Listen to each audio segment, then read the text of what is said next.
July 23rd, 2025, Durango Dank here. Citizens of Denver,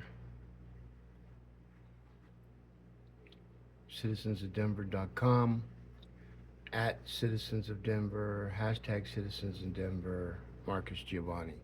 We've been indexing Marcus Giovanni for quite some time. And when you think about how voice indexing and how the mayor and all of his misfits of opportunists of just completely lying to the citizens for 60 years. And in court case C23CV54, I sued Paul Lopez. And so as you scroll down, you start reading. Remember this guy here? Remember that guy? Dope man running for mayor, and he got $100,000 and he skipped town. He didn't skip town with 100 grand. He probably gave it back because a thief is something he wasn't. But at least I didn't think so. But people are trying to make it out to be that. But he he moved to Trinidad and is found a nice home where he kind of belongs. But here's the Westward, where I talk about how my answers are in the cloud. And so Westward kind of owns the new story because now they're covering Mike Johnston, who says he's the AI savvy mayor, and that they're putting together all these Sunny and all these things that he's never talked about before. But I needed him to do this, which to me, it's a free world. When a guy talks about it, you didn't do it, then it leaves another guy who has an opportunity to bring artificial intelligence to the forefront since I've been trying since 2006. So now we got the FBI. Okay, so you have the FBI, which you'd have never seen this before, but this is the new FBI. This is the FBI that's is needs to rebrand its own image, its own special agents, the special agents in charges and their bosses, and I wrote a book about it, folks.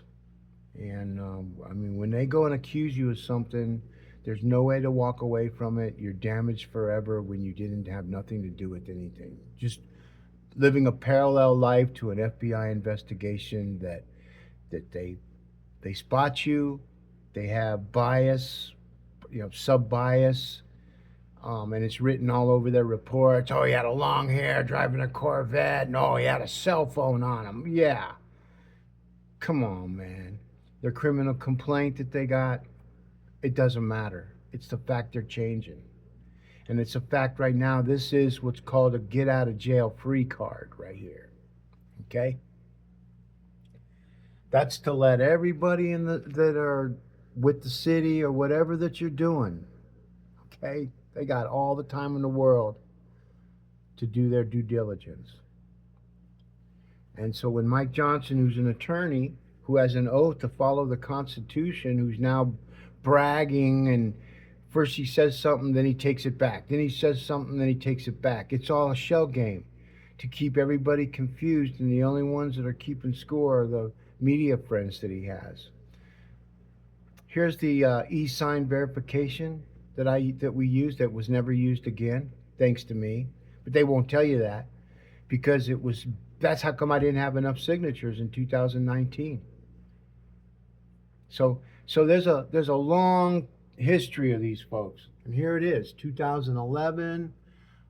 I sued Stephanie O'Malley, who's with the University of Denver, who started that whole nonpartisan election. Well, it wasn't her, but they continued the narrative. And so, as you read that, you'll know that Robert Spear, and I spell it different as an alternative spelling because of the way people spell it. So I spelled it SPEAR in some spots. But the bottom line is, folks, the bottom line, Robert Spear denounced his Democrat affiliation, and Denver's independence was born for a non-political government, not nonpartisan like they're spinning, where, oh, you just can't mention the part. It's a lie.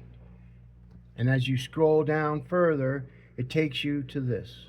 This is when I sued Paul Lopez, clerk of recorder. Kelly Bra didn't make it because she wasn't they weren't attracting any new conversations. This is what's going to happen with the media.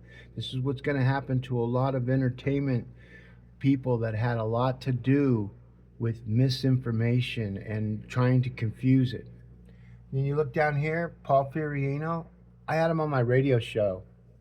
That guy is one of the biggest scumbags I ever met in my entire life. I had to be nice to him, and I was, but this is the way they write things. I came in second place with no Denver mayoral debate. First time in history. You see it up in here? They were indexed 10 years ago in 2011, folks. Actually, 2006, but who's counting? And so when the city and county of Denver started adding these, like, this isn't city and county Denver, this is us. This is the non-government platform. But the Denver's government, their IT department, which I could probably do most of those people's jobs. I could do a lot of those people's jobs. That's called being a super administrator, where you're not doing more with less, you're doing more with the same. You're not getting less. Oh, you got to do more with less. No, do more with what you got. Period. Whether it's more or less, but you get the picture. And so here is the bottom line to this. Things are about to change. Federal government cannot lose control of its citizens, states, and all the citizens looking to make their own rules.